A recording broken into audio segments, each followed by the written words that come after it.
ಸ್ನೇಹಿತರೆ ನಮಸ್ಕಾರ. ಮೀಡಿಯಾ ಮೈಂಡ್ಸ್ಗೆ ಸ್ವಾಗತ ಸುಸ್ವಾಗತ. ಜಮ್ಮು ಕಾಶ್ಮೀರದ ಪಹಲ್ಗಾಮ್ನಲ್ಲಿ ನಡೆದ ಭೀಕರ ಭಯೋತ್ಪಾದಕ ದಾಳಿಯ ಕುರಿತು ಪ್ರಧಾನಿ ನರೇಂದ್ರ ಮೋದಿ ಅಧ್ಯಕ್ಷತೆಯಲ್ಲಿ ಭದ್ರತಾ ಸಂಪುಟ ಸಮಿತಿ ಉನ್ನತ ಮಟ್ಟದ ಸಭೆ ನಡೆದಿದೆ. ಈ ಸಭೆಯಲ್ಲಿ 5 ಮಹತ್ವದ ನಿರ್ಧಾರಗಳನ್ನು ತೆಗೆದುಕೊಳ್ಳಲಾಗಿದೆ.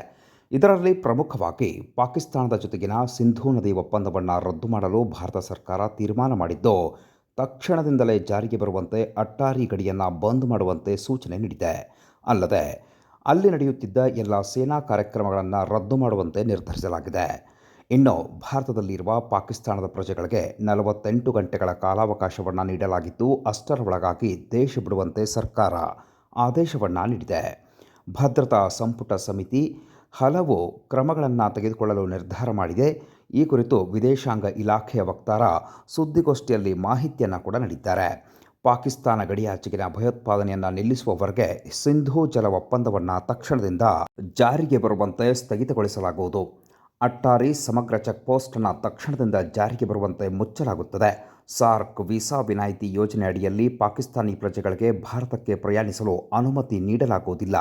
ಪಾಕಿಸ್ತಾನಿ ಪ್ರಜೆಗಳಿಗೆ ಹಿಂದೆ ನೀಡಲಾದ ಯಾವುದೇ SPES ವೀಸಾಗಳನ್ನು ರದ್ದುಗೊಳಿಸಲಾಗುತ್ತದೆ ಎಂದು ಪರಿಗಣಿಸಲಾಗುತ್ತದೆ.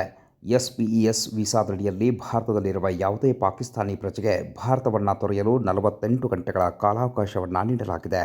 ನವದೆಹಲಿಯಲ್ಲಿರುವ ಪಾಕಿಸ್ತಾನಿ ಹೈಕಮಿಷನ್ನಲ್ಲಿರುವ ರಕ್ಷಣಾ, ಮಿಲಿಟರಿ, ನೌಕಾ ಹಾಗೂ ವಾಯು ಸಲಹೆಗಾರರನ್ನು ಪರ್ಸನಾ ನಾನ್ ಗ್ರಾಟಾ ಎಂದು ಘೋಷಿಸಲಾಗಿದೆ. ಅವರು ಭಾರತವನ್ನು ಬಿಡಲು 1 ವಾರ ಗಡುವು ನೀಡಲಾಗಿದೆ.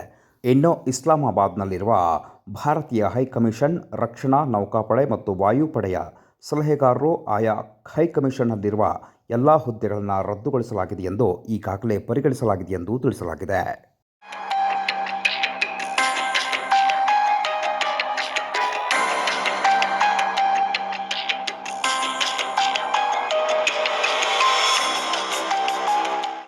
ಸ್ನೇಹಿತರೆ, ಜಮ್ಮು ಕಾಶ್ಮೀರದ ಪಹಲ್ಗಾಮ್ನಲ್ಲಿ ಉಗ್ರರ ದಾಳಿಗೆ 26ಕ್ಕೂ ಹೆಚ್ಚು ಜನ ಪ್ರಾಣವನ್ನು ಕಳೆದುಕೊಂಡಿದ್ದಾರೆ. ಅವರಲ್ಲಿ ಬಹುತೇಕರು ಪ್ರವಾಸಿಗರಾಗಿದ್ದರು. ಕಾಶ್ಮೀರವನ್ನು ಬಿಡುವ ಮಾತೇ ಇಲ್ಲ ಎಂದು ಪಾಕಿಸ್ತಾನದ ಸೇನಾ ಮುಖ್ಯಸ್ಥ ಕಳೆದ ವಾರವಷ್ಟೇ ಇಸ್ಲಾಮಾಬಾದ್ನಲ್ಲಿ ಭಾಷಣವನ್ನು ಮಾಡಿದರು. ಅದಕ್ಕೆ ಭಾರತ ಕೂಡ ತಕ್ಕ ಉತ್ತರವನ್ನು ನೀಡಿತ್ತು. ಅದಾದ ಒಂದೇ ವಾರದಲ್ಲಿ ಕಾಶ್ಮೀರದಲ್ಲಿ ಉಗ್ರರ ದಾಳಿ ನಡೆದಿದೆ. ಈ ದಾಳಿ ನಡೆಸಿದ TRF ಪಾಕಿಸ್ತಾನ ಮೂಲದ ನಿಷೇಧಿತ ಭಯೋತ್ಪಾದಕ ಸಂಘಟನೆ ಲಷ್ಕರ್-ಎ-ತೊಯ್ಬಾದ ಶಾಡೋ ಸಂಘಟನೆಯಾಗಿದೆ. ಹೀಗಾಗಿ ಭಾರತದ ಮೇಲಿನ ದಾಳಿಗೆ ಪಾಕಿಸ್ತಾನ ತೆರೆಮರೆಯಲ್ಲಿ ಕುಮ್ಮಕ್ಕು ನೀಡಿರುವುದು ಖಚಿತವಾಗಿರುವುದರಿಂದ ಈ ಬಾರಿ ಭಾರತ ರಾಜತಾಂತ್ರಿಕ ಮಾರ್ಗದ ಮೂಲಕ ಪಾಕಿಸ್ತಾನಕ್ಕೆ ತಿರುಗೇಟು ನೀಡಲು ಮುಂದಾಗಿದೆ. ಈ ಹಿಂದೆ 2019ರಲ್ಲಿ ಪುಲ್ವಾಮಾ ದಾಳಿ ನಡೆದಾಗ ಭಾರತ ಸರ್ಜಿಕಲ್ ದಾಳಿಯ ಮೂಲಕ ಪಾಕಿಸ್ತಾನದ ವಿರುದ್ಧ ಸೇಡು ತೀರಿಸಿಕೊಂಡಿತ್ತು. ಈ ಬಾರಿ 5 ಮಹತ್ವದ ನಿರ್ಧಾರಗಳನ್ನು ತೆಗೆದುಕೊಳ್ಳುವ ಮೂಲಕ ಮೋದಿ ಸರ್ಕಾರ ರಾಜತಾಂತ್ರಿಕವಾಗಿ ಪಾಕಿಸ್ತಾನಕ್ಕೆ ತಿರುಗೇಟು ನೀಡಿದೆ.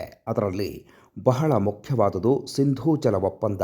ಈ ಸಿಂಧೂ ಜಲ ಒಪ್ಪಂದವನ್ನು ರದ್ದುಗೊಳಿಸಿದ್ದು, ಪಾಕಿಸ್ತಾನದೊಂದಿಗಿನ ದಶಕಗಳಷ್ಟು ಹಳೆಯದಾದ ಸಿಂಧೂ ನದಿ ನೀರು ಒಪ್ಪಂದವನ್ನು ಅನಿರ್ದಿಷ್ಟಾವಧಿಯಾಗಿ ಸ್ಥಗಿತಗೊಳಿಸಿರುವುದು ಮೋದಿ ಸರ್ಕಾರದ ಅತ್ಯಂತ ದಿಟ್ಟ ಕ್ರಮವಾಗಿದೆ. ಇದರೊಂದಿಗೆ ಸಿಂಧೂ ನದಿ ಮತ್ತು ಅದರ ಉಪನದಿಗಳಾದ ಝೀಲಂ, ಚೆನಾಬ್, ರಾವಿ, ಬಿಯಾಸ್ ಮತ್ತು ಸತ್ಲಜ್ಗಳಿಂದ ಪಾಕಿಸ್ತಾನಕ್ಕೆ ನೀರು ಸರಬರಾಜು ಸ್ಥಗಿತಗೊಳ್ಳುತ್ತದೆ. ಈ ನದಿಗಳು ಪಾಕಿಸ್ತಾನಕ್ಕೆ ನೀರು ಸರಬರಾಜು ಮಾಡ್ತಾ ಇದ್ದು, ಭಾರತ ಸರ್ಕಾರದ ಈ ನಿರ್ಧಾರದಿಂದ ಪಾಕಿಸ್ತಾನದ ಲಕ್ಷಾಂತರ ಜನರ ಮೇಲೆ ಪರಿಣಾಮ ಬೀರುತ್ತಿದೆ. ಸ್ನೇಹಿತರೆ, ಹಾಗಿದ್ರೆ ಏನಿದು ಸಿಂಧೂ ನದಿ ಒಪ್ಪಂದ ನೋಡೋದಾದರೆ, ಸಿಂಧೂ ನದಿ ಮತ್ತು ಅದರ ಉಪನದಿಗಳಲ್ಲಿ ಲಭ್ಯವಿರುವ ನೀರನ್ನು ಬಳಸಲು ಸಿಂಧೂ ಜಲ ಒಪ್ಪಂದವು ಭಾರತ ಮತ್ತು ಪಾಕಿಸ್ತಾನದ ನಡುವಿನ ನೀರಿನ ವಿತರಣಾ ಒಪ್ಪಂದವಾಗಿದೆ. ಕಳೆದ 1960ರಲ್ಲಿ ಕರಾಚಿಯಲ್ಲಿ ವಿಶ್ವಸಂಸ್ಥೆಯ ಮಧ್ಯಸ್ಥಿಕೆಯಲ್ಲಿ ಆಗಿನ ಭಾರತದ ಪ್ರಧಾನಿ ಜವಾಹರ್ಲಾಲ್ ನೆಹರು ಮತ್ತು ಪಾಕಿಸ್ತಾನಿ ಅಧ್ಯಕ್ಷ ಅಯೂಬ್ ಖಾನ್ ಅವರು ಈ ಒಪ್ಪಂದಕ್ಕೆ ಸಹಿ ಹಾಕಿದ್ರು. ಸಿಂಧೂ ನದಿ ನೀರು ಒಪ್ಪಂದಕ್ಕೆ ಸೆಪ್ಟೆಂಬರ್ 19, 1960ರಂದು ಸಹಿ ಹಾಕಲಾಯಿತು. ಭಾರತ ಮತ್ತು ಪಾಕಿಸ್ತಾನದ ನಡುವೆ ಈ ಒಪ್ಪಂದಕ್ಕೆ ಸಹಿ ಹಾಕಿದ ದಿನದಿಂದ ಈ ಒಪ್ಪಂದ ಜಾರಿಗೆ ಬಂದಿತ್ತು. ಈ ಒಪ್ಪಂದದಂತೆ ಪೂರ್ವದಿಂದ ಭಾರತದೊಳಕ್ಕೆ ಹರಿಯುವ 3 ನದಿಗಳಾದ ಬಿಯಾಸ್, ರಾವಿ ಮತ್ತು ಸತ್ಲಜ್, ಪಾಕಿಸ್ತಾನದೊಳಕ್ಕೆ ಹರಿಯುವ 3 ಪಶ್ಚಿಮದ ನದಿಗಳಾದ ಸಿಂಧೂ, ಚೆನಾಬ್ ಮತ್ತು ಝೀಲಂ ನದಿಗಳ ಮೇಲೆ ನಿಯಂತ್ರಣವನ್ನು ಸಾಧಿಸುವುದಾಗಿದೆ. ಸಿಂಧೂ ಜಲ ಒಪ್ಪಂದವು ಸಿಂಧೂ ನದಿಯ ನೀರಿನ ಗರಿಷ್ಠ ಬಳಕೆಯಲ್ಲಿ ಎರಡೂ ದೇಶಗಳ ಹಕ್ಕಿದೆ. ಭಾರತವು ಪಶ್ಚಿಮ ನದಿ ನೀರನ್ನು ಸೀಮಿತ ನೀರಾವರಿ ಬಳಕೆಗೆ, ವಿದ್ಯುತ್ ಉತ್ಪಾದನೆ, ನ್ಯಾವಿಗೇಷನ್, ಮೀನುಗಾರಿಕೆಗೆ ಬಳಸಲು ಅನುಮತಿಸುತ್ತದೆ. ಈ ಒಪ್ಪಂದದ ಪ್ರಕಾರ ಶಾಶ್ವತ ಸಿಂಧು ಆಯೋಗವನ್ನು ಸ್ಥಾಪಿಸಲಾಗಿದೆ. ಪ್ರತಿ ದೇಶದಿಂದ ಆಯುಕ್ತರನ್ನು ಹೊಂದಿರುವ ಈ ಆಯೋಗವು ಪರಸ್ಪರ ಸಹಕಾರ ಕಾರ್ಯವಿಧಾನವನ್ನು ಮೇಲ್ವಿಚಾರಣೆಯನ್ನು ಮಾಡುತ್ತದೆ. ಸೃಷ್ಟಿಯಾಗುವ ಸಮಸ್ಯೆಗಳನ್ನು ಚರ್ಚಿಸಲು ಎರಡು ದೇಶಗಳು ವಾರ್ಷಿಕವಾಗಿ ಸಭೆ ನಡೆಸುತ್ತವೆ. ಸಿಂಧೂ ಜಲ ಒಪ್ಪಂದವು ಪಶ್ಚಿಮ ನದಿಗಳನ್ನು ಪಾಕಿಸ್ತಾನಕ್ಕೆ ಮತ್ತು ಪೂರ್ವ ನದಿಗಳನ್ನು ಭಾರತಕ್ಕೆ ಹಂಚಿಕೆ ಮಾಡುವ ಮೂಲಕ ಭಾರತ ಮತ್ತು ಪಾಕಿಸ್ತಾನದ ನಡುವೆ ಸುಸ್ಥಿರ ನೀರಿನ ವಿಭಜನೆಯನ್ನು ಮಾಡಿತ್ತು. 6 ದಶಕಗಳಿಗೂ ಹೆಚ್ಚು ಕಾಲ ರಾಜಕೀಯ ಮತ್ತು ಮಿಲಿಟರಿ ಉದ್ವಿಗ್ನತೆ ಹೆಚ್ಚಾದಾಗಲೂ ಭಾರತ ಮತ್ತು ಪಾಕಿಸ್ತಾನದ ನಡುವೆ ಶಾಂತಿಯುತ ನೀರು ಹಂಚಿಕೆಗೆ ಅನುಕೂಲವಾಗುವಂತೆ ಸಿಂಧೂ ಜಲ ಒಪ್ಪಂದ ನಿರ್ಣಾಯಕ ಪಾತ್ರವನ್ನು ವಹಿಸಿತ್ತು. ಇದೀಗ ಈ ಒಪ್ಪಂದ ರದ್ದುಗೊಂಡಿದೆ. ಇನ್ನು ಮುಖ್ಯವಾದ ವಿಷಯವೆಂದರೆ ಈ ಸಿಂಧೂ ಜಲ ಒಪ್ಪಂದ ಏಷ್ಯಾದ 2 ರಾಷ್ಟ್ರಗಳ ನಡುವಿನ ಏಕೈಕ ಗಡಿಯಾಚೆಗಿನ ನೀರು ಹಂಚಿಕೆ ಒಪ್ಪಂದವಾಗಿದೆ.